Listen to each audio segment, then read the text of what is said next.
Hello, everyone, and welcome. This is our live session on Can Spam Act, or basically the rules and regulations regarding who we can send marketing to.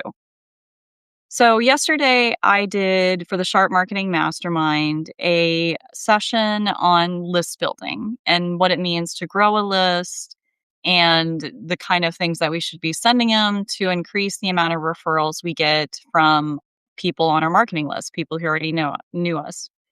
And at the end of the session, because we talked a lot about email and just general ways to reach and touch our audience, the question of who we can email and who should be added to our marketing list came up, and who we're authorized to contact with our marketing and with our materials.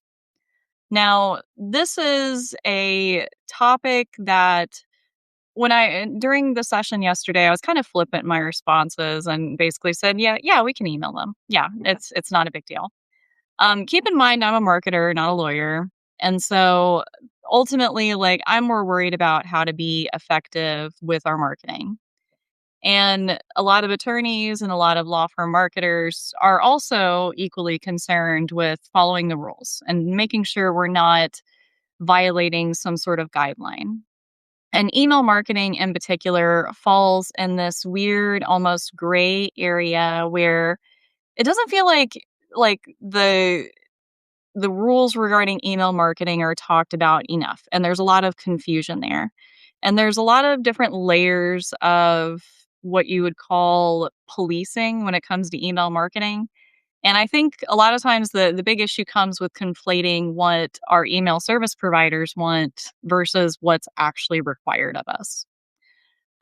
So before I get into some research I'm going to share with you, or some of the FTC regulations regarding marketing and outbound reach, I'll throw in the caveat that I don't know the rules for your state. There are like 50 states in the United States, and each of them have different rules, legal marketing rules that we have to follow. I'm only talking about the broad federal rules regarding email marketing and marketing outreach in general. So I'm just going to start really quick, and I'm going to share links to my sources in the follow-up email after this live session is recorded. And actually, I'm gonna share my screen here so you guys can see what I'm seeing. Audio sharing is coming soon. Hmm. All right. So this is me. Well, I'm gonna pause sharing my screen. I'll share my sources later. I don't want to risk. Oh, you know what? We got to do it sometime. We got to do it sometime, right? So I'm gonna share with you as soon as I find it. This article. Oh, good grief! Now I can't even freaking find the thing. Okay, here we go. No, here we go. Okay. So you guys can hopefully see this. This is from ftc.gov. This is straight from the horse's mouth, and I can find it. These are the list of basically requirements that we as marketers have to follow to comply with the Can Spam Act. And I won't leave this up here for too long, but I'll go through the list. Don't use false or misleading header information. So your from, your to, your reply to should all be accurate. And you want to do that anyway because it helps with your sendability, and it also helps with your long-term branding, right? Don't use deceptive subject lines. Now, deceptive, being the key word here, because a good subject line is a little bit deceptive to some degree, right? It's not an outright lie, though. And what Can Spam Act is telling us is we can't lie in our headline or in our subject line. We can't make the subject line, I owe you $10,000 and open up the email and it be, some marketing BS, right? We shouldn't do that. A lot of advertisers, you've probably seen emails like that, do it anyway. So it's one of the rules that's often violated. But what's important to keep in mind here is that, these things aren't there's no Can Spam Act police. There's nobody, looking through what small businesses are doing with their email subject lines. They're going after the big companies, the big spammers who are intentionally misleading people with their email marketing. Um, Identify the message as an ad. But essentially, a lot of law firm marketing require this anyway, that we clearly label things as advertisement. But in an email newsletter, where we're updating somebody about community events or sharing important information, it's not necessarily marketing, it's list building. And it's not necessarily an ad in the traditional sense that they're discussing here. Tell recipients where you're located, make sure your address is displayed. A lot of CRMs do this by default. You don't have the option to switch it off. Tell recipients how to opt out of marketing from you. Make sure your subscribe button is visible. Remember that members and subscribers can unsubscribe too. It's basically telling you the same thing twice. Like, people should be able to opt out. It doesn't matter how engaged they are with you as a business. So a lead can opt out of your newsletter as equally and as easily well as somebody who's paying you, a client, can. Now, you can talk to the client. If somebody opts out of your email newsletter and it was a client, you see that in your CRM, you can absolutely call them and say, like, hey, I saw you decided not to get the newsletter any longer. Can I ask you some questions? What could we have done to make it better? Or you could tell them, like, hey, you've opted out of this email. Just want to let you know you may miss important updates in the future. And you can talk to them, and maybe they don't want to receive marketing, and that's fine. Just live and let live. Honor those requests to opt out. Again, most CRMs do this automatically with a button press. Gmail lets me unsubscribe in my email. I don't even have to visit anyone's site. And then monitor what others are doing on your behalf. That's it. That's a list of 8 rules that you have to be compliant to Can Spam. Notice that nowhere here does it say anything about who you can send emails to. None of these rules require that you get consent to send emails, that you can't buy a list. You absolutely can, according to these rules. None of these rules forbid that. And so with email marketing, you are free to email anyone whose email you have access to, but you have to make it easy for them to stop receiving your emails, and you have to be honest about the information that you're presenting. That's the letter of the law. And I feel like, hopefully, if you're reading this and I don't know, maybe you're surprised, you're like, hold on, like, I need some extra reassurance, Tiffany, not just by exclusion. I know it says you can't, it doesn't say you can't buy a list, but, Tiffany, why should I take your word on it? Okay, fair enough. There's another article here. I already got it set up. I bought a list of email addresses for people likely to be interested in my niche product. If I comply with commercial email requirements of Can Spam, do I have anything to worry about? The Can Spam Act doesn't require indicators of commercial emails to get recipients' consent before sending them commercial emails. That is from the FTC. So, again, there is nothing stopping you from adding people to your marketing list who you meet, who you call, who contact you. When it comes to email, you're free to email people. And there may be individual state rules, regarding legal marketing and rules of solicitation that say you can only, contact somebody or do outreach to somebody who's already initiated that relationship. And most of the time, when somebody calls you about a case, they're initiating a relationship. And so that typically satisfies the requirements. Now, if you back up a little bit, think broader about this, take the focus off email for a second, there are a lot more stricter rules and regulations regarding outbound phone calls and outbound text messages. And if you ever had to set up a lead docket to send text messages, it's a process, right?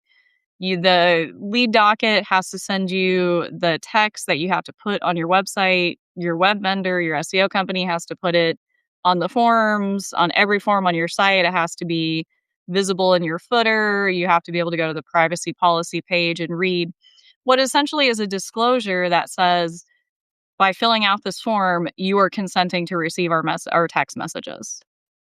And so that's what that is. And then once you're in compliance, your website is in compliance, you can then apply to basically send SMS marketing messages.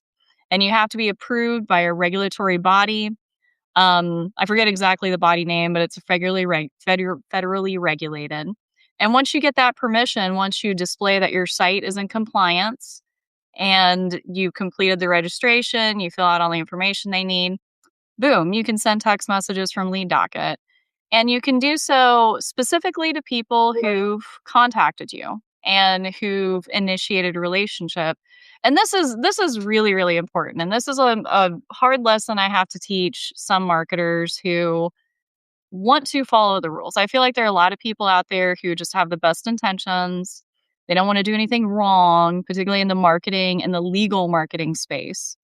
And so they're extra cautious, but the extra caution makes them ineffective marketers because what they're doing is saying like, oh, we got to be real careful about who we send emails to and real careful about we have to make sure we get an opt-in, a double opt-in, get their signature on this form. But like if you're putting layers between you and being able to market to the lead, you are literally like crippling yourself. You are making it difficult for you to do your job and for you to meet your KPIs. And so you need to be aware of these rules, if only to be aware that it's not something you have to like tiptoe around. You can send an email newsletter. You can, and I mean, literally, you can send an email. You could buy a list of everyone in your city and put them on your email newsletter and start sending it tomorrow. And nothing, well, I mean, depending on your state's legal marketing ethics rules, according to the FTC, you're good to go, right? You're fine.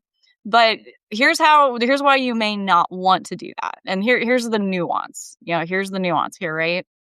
Because we have laws and regulations governing our communication right here through the FTC, but we also have the email service providers, the MailChimp, the active campaigns.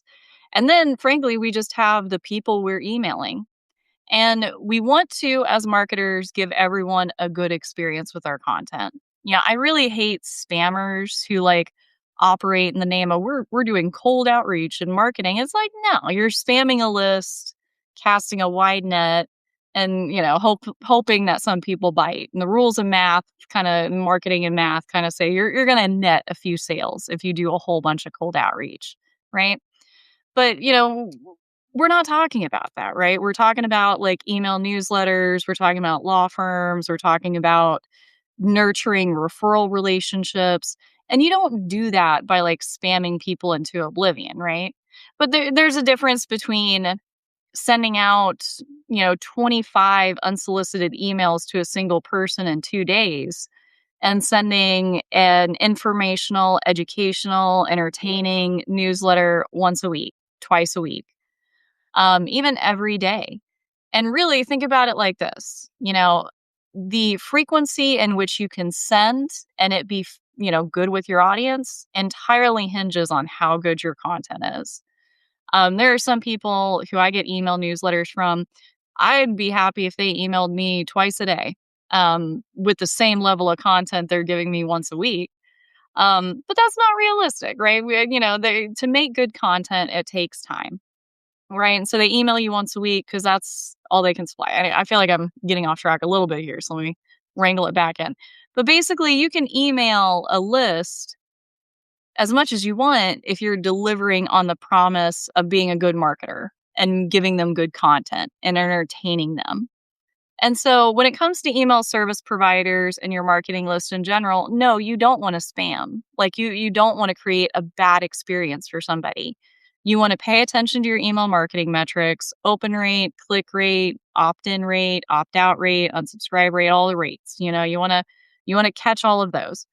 And you want to make sure that they're trending in the right direction. You're measuring these things on a continuum, and each week your click rate's getting a little better, your open rate's a little bit better, and you're just driving for better metrics. And we're doing this and we're talking about this in conjunction with spam and marketing because the email service providers, it's like its own Google algorithm, right? So if you send somebody an email, it doesn't get opened, it doesn't get clicked, it doesn't get a reply.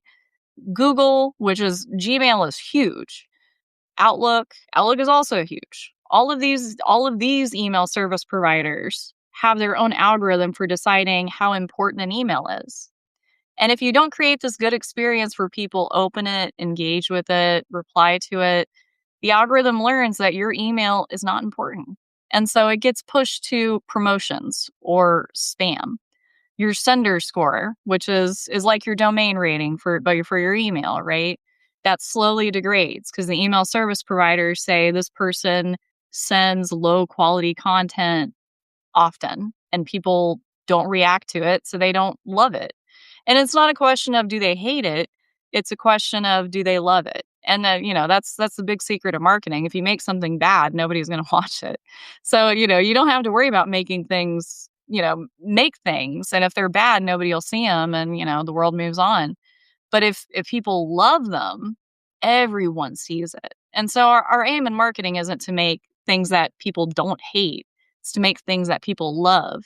And so the same goes for your email. If you're delivering on a good experience, something that people love to open and love to engage with, you're showing these email service providers people enjoy your content, then you're going to get a better domain rating.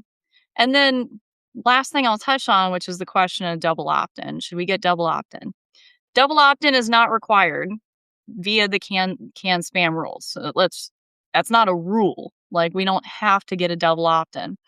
Double opt-in is a best practice. And it's a best practice that mainly benefits MailChimp, ActiveCampaign.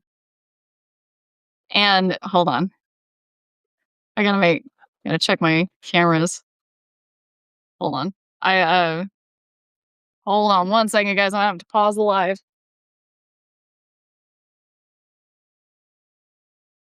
Everett? Everett! Don't scream like that.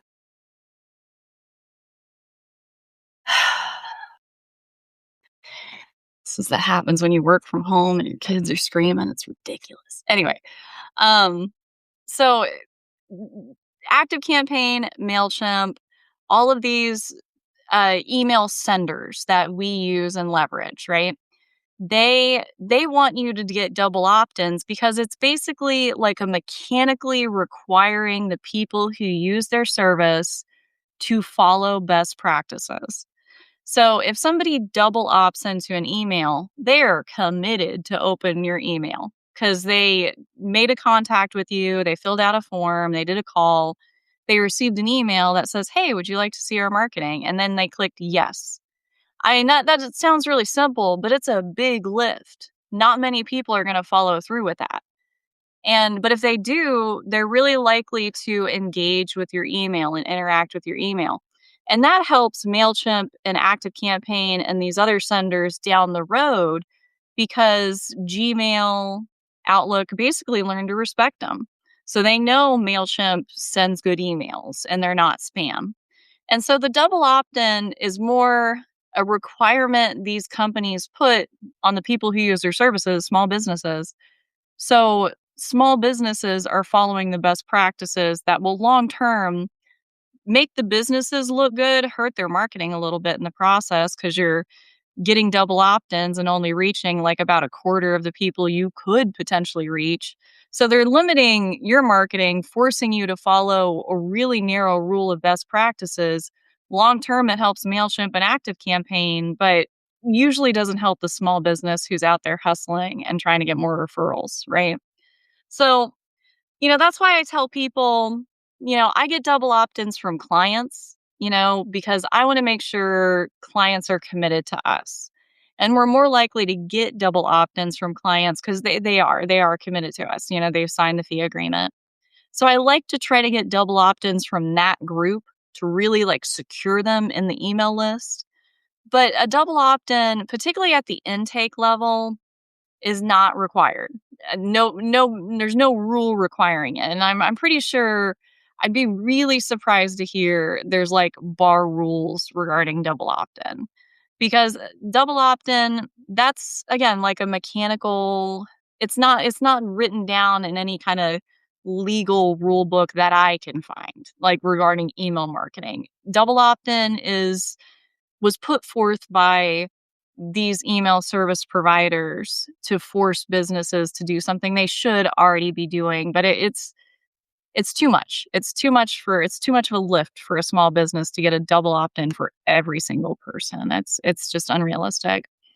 Um so and then we talk a lot, like the little, for me, a little bit of irony here is I talk to a lot of legal marketers who are concerned about email marketing, concerned about text messages. We don't want to violate any rules. We don't want to do this. They don't want to do that. But I never hear marketers talking about what are the rules regarding telephone outreach. And there are a lot. There are a lot of rules governing how we can do outreach by phone to potential clients. There are a ton. But it never comes up because picking up the phones, returning calls is a core business necessity for law firms. That's how law firms make money. And so it never comes up a question of, oh, do we have enough permission to return this person's phone call who contacted us about a legal case? No, that doesn't come up because if we didn't do it, these law firms wouldn't make money. And so there are more rules regarding that form of outreach than there are about email marketing. So keep that in mind. Keep that in mind when you're stressing about it.